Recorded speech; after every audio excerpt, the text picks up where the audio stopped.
Boa noite, igreja. Nós temos uma visitante hoje, Ana Maria de Godoy.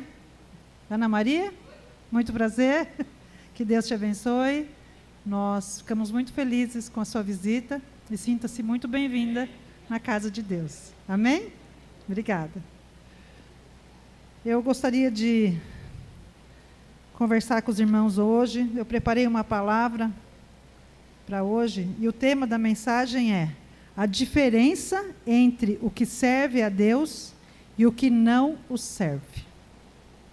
Deus tem falado dessa palavra comigo já há uns 15 dias, quando o Marcos me avisou que dia 20 seria eu, e Deus foi ministrando, trouxe vários assuntos, vários temas sobre isso, e eu queria ler com os irmãos um texto que está em Malaquias 3, 14 a 18. Os irmãos podem acompanhar no telão ou podem olhar na Bíblia de vocês. Eu pedi para colocar na NVI, que eu acho uma linguagem mais fácil. E a palavra de Deus diz assim: vocês dizem, é inútil servir a Deus. O que ganhamos quando obedecemos aos seus preceitos e ficamos nos lamentando diante do Senhor dos Exércitos? Por isso agora consideramos bem-aventurados os arrogantes, pois tanto prosperam os que praticam o mal, quanto escapam ilesos os que desafiam Deus. Depois, aqueles que temiam ao Senhor conversaram uns com os outros, e o Senhor os ouviu com atenção. Foi escrito um livro como memorial na presença dele, acerca dos que temiam ao Senhor e honravam o seu nome. No dia em que eu agir, diz o Senhor dos Exércitos, eles serão o meu tesouro pessoal. Eu terei compaixão deles, como um pai tem compaixão do filho que lhe serve. Então vocês verão novamente a diferença entre o justo e o ímpio, entre os que servem a Deus e os que não lhe servem. Amém? Esse texto de Malaquias, ele é bem extenso, né? E bem de exortação, que diz também que o homem rouba a Deus, e Deus vai explicando como o homem rouba a Deus. E aí, nesse finalzinho, então Deus fala, vocês verão aquele que serve a Deus e os que não servem a Deus. A diferença entre o justo e o ímpio. Ímpio na Bíblia é alguém que vive de maneira contrária à palavra de Deus, que vive de maneira contrária aos mandamentos e à vontade de Deus. Quando eu conheci o Evangelho, e está completando 20 anos, graças a Deus, foi em agosto de 2004, eu comecei a frequentar uma célula e comecei a aprender o Evangelho. E um dos versículos que chamou muito a minha atenção foi João 10, 10. Todo mundo sabe de cor, mas a gente vai ler para a gente. João 10, 10. O ladrão vem apenas para roubar, matar e destruir. E Jesus diz, eu vim para que tenham vida e a tenham plenamente. Na minha versão diz, para que tenham em abundância. A Laine falou agora na oração, para que a gente tenha uma vida em abundância. Quando eu ouvi essa palavra, eu falei, eu não sei bem o que é isso, mas eu quero isso para mim. Eu quero ter essa vida em abundância. Não me chamou muito a atenção a palavra que diz que o diabo vem para roubar, matar e destruir, porque eu já tinha ouvido isso. Mas que Jesus dá uma vida em abundância, eu nunca tinha ouvido. E eu falei, eu quero isso para mim. Não sei bem o que é, mas eu quero. E eu fui olhar hoje no dicionário o que diz de abundância. Diz que abundância é uma quantidade excessiva, é uma fartura, é um excesso do que é necessário para viver. Hoje eu posso falar para os irmãos que eu vivo em abundância. Há 20 anos atrás eu não sabia o que é isso. E hoje eu posso declarar que hoje a minha vida é uma vida de abundância, para a honra e glória do Senhor. E eu pedi então que colocasse um texto sobre a vida em abundância. E eu vou ler rapidamente com os irmãos, vou só comentar aonde está, porque esse é um comentário da minha Bíblia. E eu achei tão interessante, pelo menos comentar. Pode colocar. Vida em abundância. Ah, já está aqui? Aqui não apareceu. Aqui. Então, vamos lá. Pense na vida em abundância. Se você está fraco, Ele é a sua força. Se você está perdido, Ele vai salvá-lo. Se você está doente, Ele quer ser o seu médico. Se você está pobre, Ele o enriquece. Se você está cego, Ele lhe dá a visão. Se você está com medo, Ele lhe dá coragem. Se você está ameaçado, Ele o liberta. Se você está faminto, Ele sacia a sua fome. Se você está triste, Ele te consola o seu coração. E se você está inseguro, Ele mostra o caminho para você. Amém? Mas antes, eu não era assim. Antes de conviver com Jesus, antes de conhecer o reino de Deus, eu era uma pessoa fraca, perdida, doente, pobre, insegura, triste e vazia. Eu comecei a célula em agosto de 2004, quando foi mais ou menos agora novembro, dezembro de 2004, uma amiga estava em casa comigo, ela falou, por isso que eu sei que é essa época, porque era final de ano, ela falou, vou levar um vinho e um queijo na sua casa para a gente conversar, para ficar batendo papo. E eu tomava cerveja. Eu tomava cerveja todos os dias. Todos os dias, irmão. Sábado e domingo tomava muito mais, mas de segunda a sexta era todo dia. Trabalhava, saía do trabalho e ia tomar cerveja na minha casa. E aí ela estava em casa comigo, a Adriana, e ela falou assim, a gente estava conversando, e ela falou assim, você já se converteu? Eu falei, o quê? Ela falou, você já se converteu? Eu falei, por quê? Eu tenho que me converter? Ela falou, você falou que você está estudando a Bíblia, que uma vez por semana tem oração. Então, espera que você se converta. Ela falou, ninguém falou para você que você tem que se converter? Eu falei, não.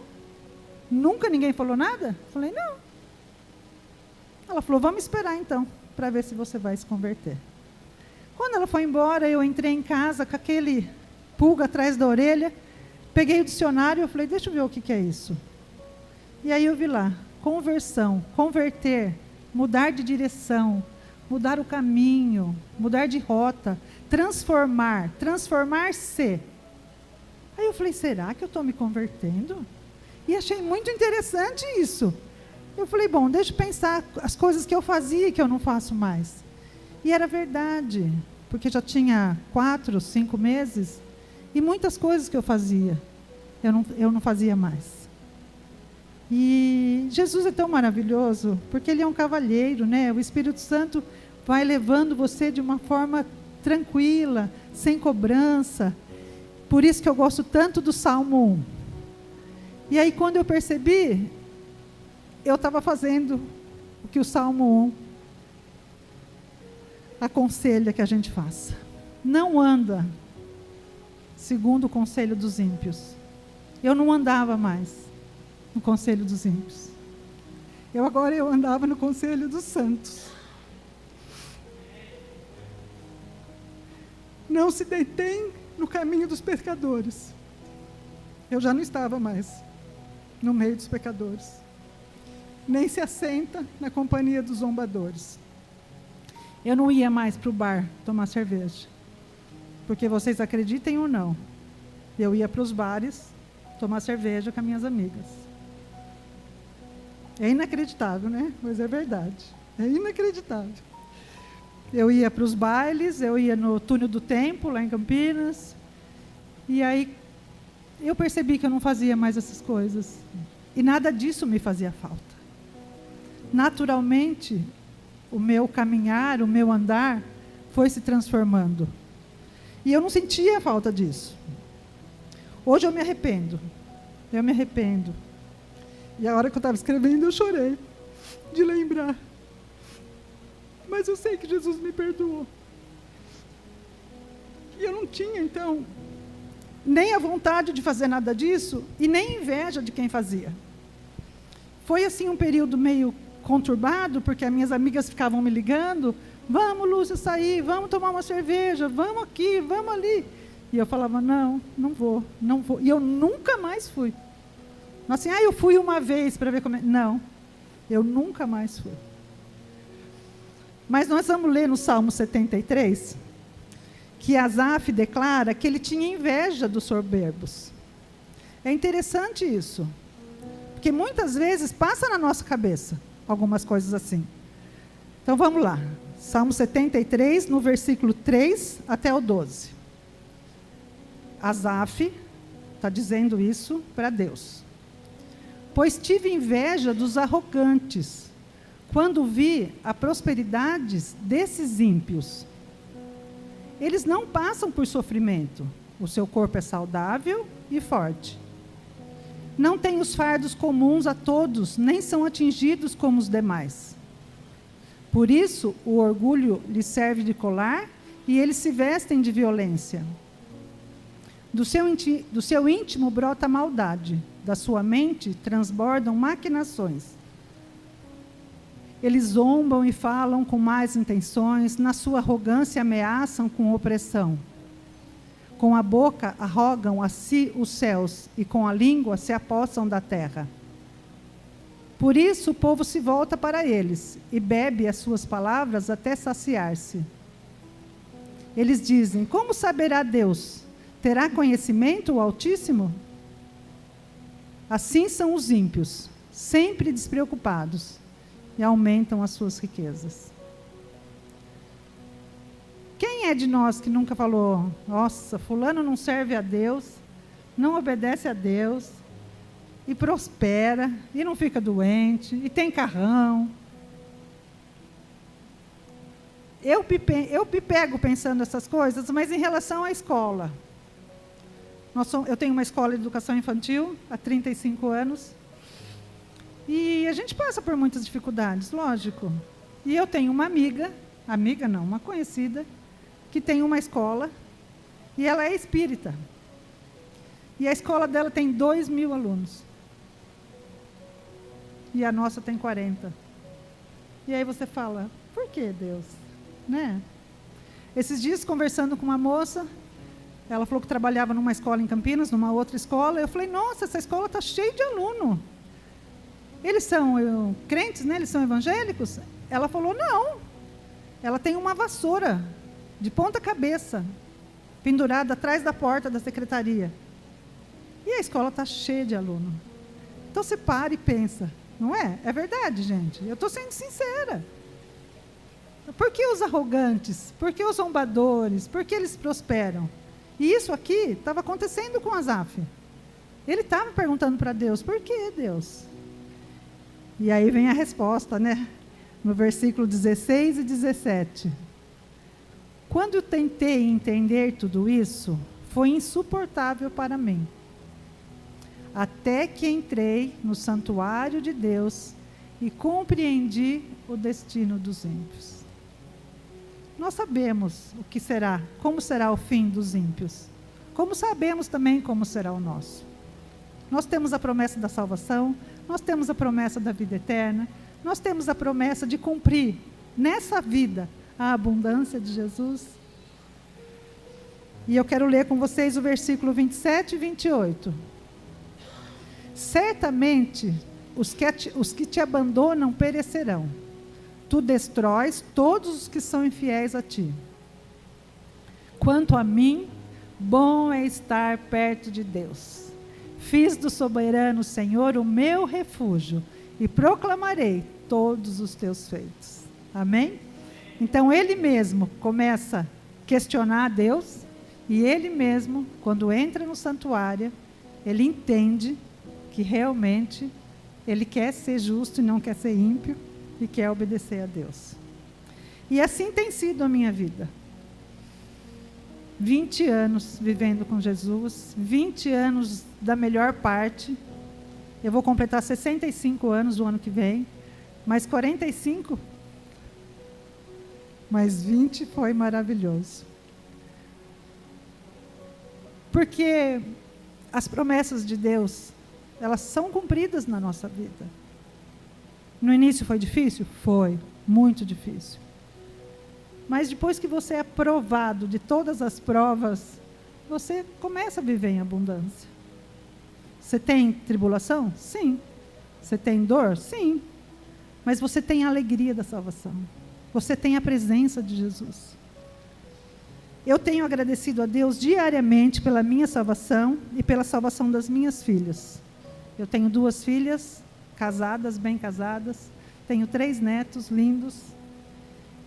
E se eu tivesse continuado naquele caminho que eu estava, será que eu estava viva até hoje?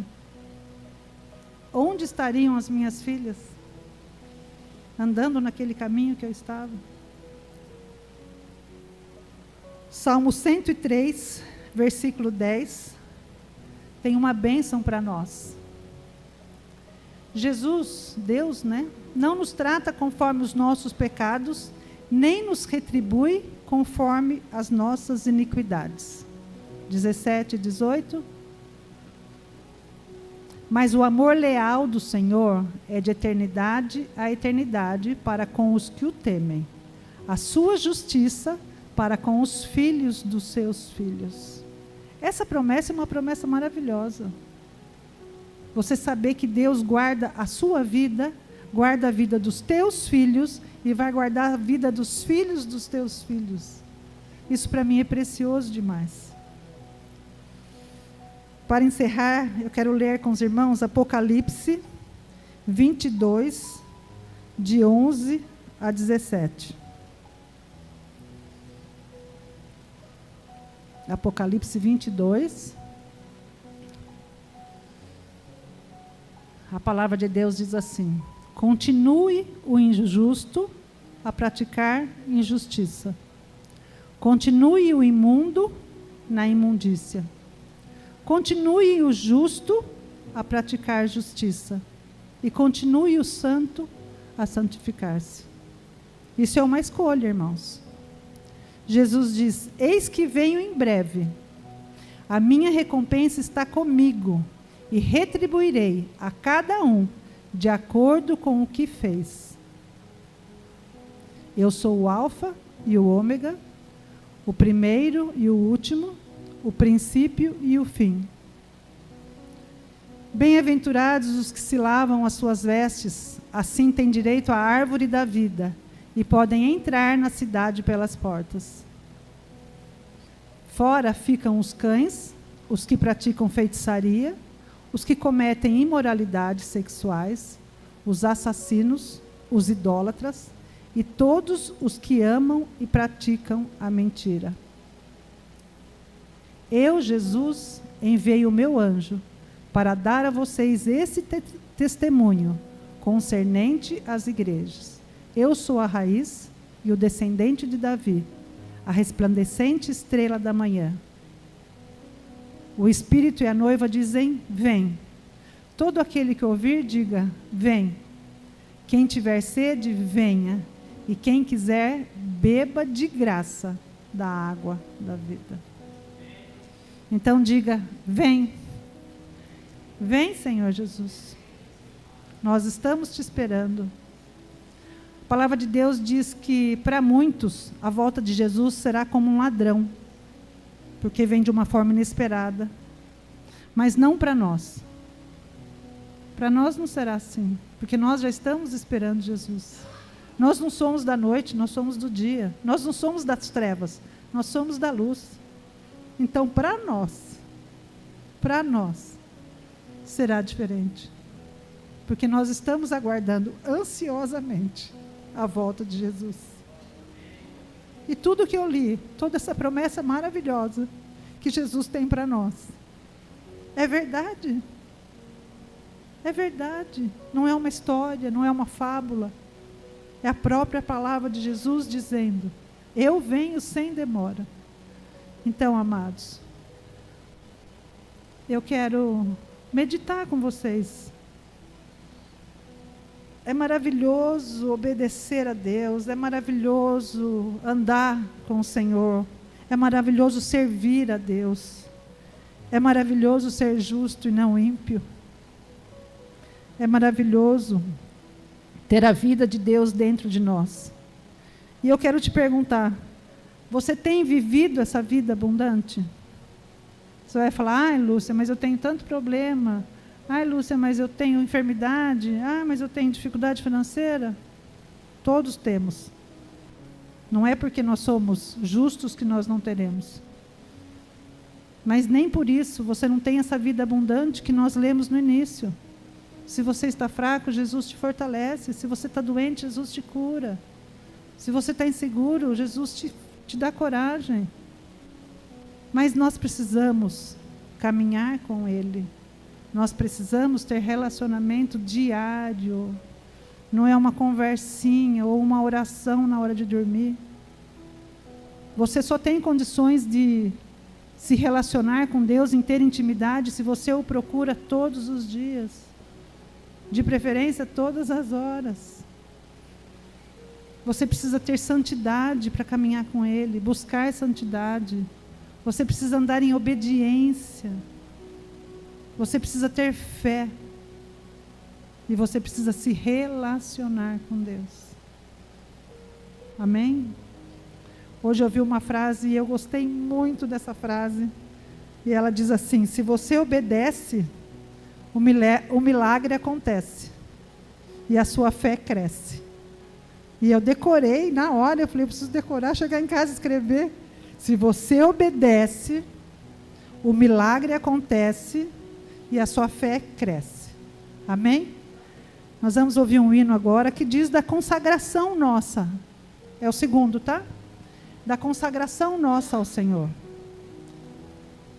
Ah, mas eu já me consagrei a Deus quando eu me converti. Amém. Mas a gente tem que se consagrar todos os dias. A gente tem que pedir perdão pelos nossos pecados todos os dias. A gente tem que se apresentar ao Senhor todos os dias. Então vamos aproveitar esse momento que nós abrimos mão desse feriadinho para estar aqui na casa de Deus, para ouvir uma palavra, para adorar, para louvar.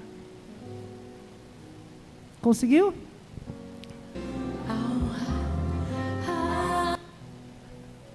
Então, que você possa fechar seus olhos, levar seu pensamento a Deus. E se você quiser falar com o Senhor, nesse sentido, Senhor, eu não tenho visto essa vida em abundância, eu não tenho vivido, ou no meu relacionamento familiar, ou no meu trabalho, ou nas minhas finanças, ou na minha saúde. E eu quero, Senhor, eu quero sim isso. Eu quero ter essa vida em abundância, quero viver com o Senhor todos os dias, quero ouvir a Tua voz, quero Te servir, quero obedecer. Pode colocar primeiro então, se você conseguir. Não tem problema. Senhor, nós estamos aqui, Pai, e nós queremos nos consagrar ao Senhor. Nós sabemos que todas as palavras que nós ouvimos e nós lemos agora, essa noite, são palavras verdadeiras. Nós cremos na Tua palavra, Pai. Nós não duvidamos, Senhor. Nós sabemos que o Espírito Santo está aqui conosco para nos aconselhar, para nos orientar, para direcionar os nossos passos. Mas muitas vezes nós não queremos. Nós queremos fazer da nossa vontade, do nosso desejo, com a nossa força. Mas hoje, Pai, nós nos colocamos aqui na Tua presença, entregando ao Senhor a nossa vida mais uma vez, Deus. Queremos Te dizer, Senhor, que nós confiamos em Ti, que nós cremos que o Senhor tem o melhor para nós. Nós cremos que a Tua vontade é boa, perfeita e agradável. Nós sabemos que o Senhor é o Deus Santo, o Todo-Poderoso, o Rei dos Reis, o Rei da Glória. Nós temos Jesus não como simplesmente Jesus, mas nós temos Jesus como nosso Senhor e Salvador, porque naquela cruz Ele se entregou por nós.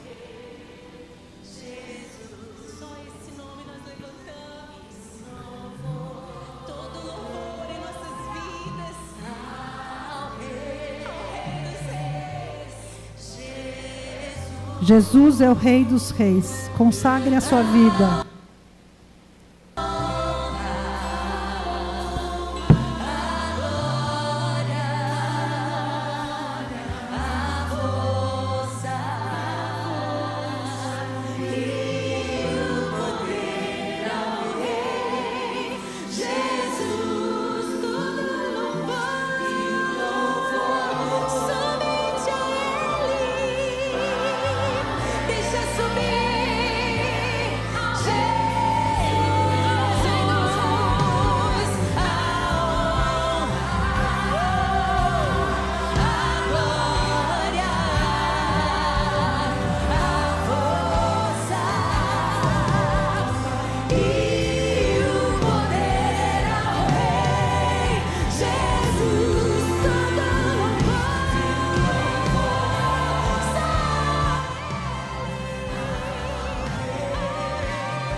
Eu queria dar oportunidade aos irmãos.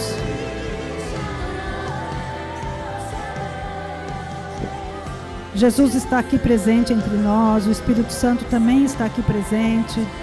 Então, se você sente necessidade, se você gostaria de uma oração, se você quer mais dessa intimidade com Jesus, se você quer essa vida em abundância, tudo que foi prometido, todas as bênçãos que Jesus declarou aqui nesse altar, se você quer receber uma oração, que você levante do seu lugar, que você venha aqui na frente. Os pastores vão estar orando por você. Você não precisa dizer nada.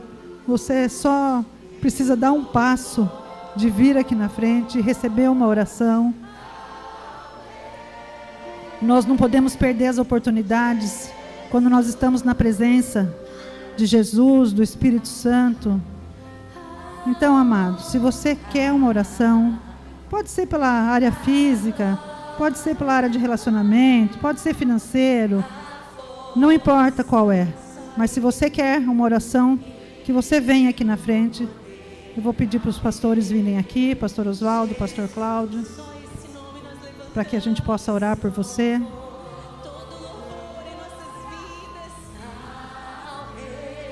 Se consagre a Deus.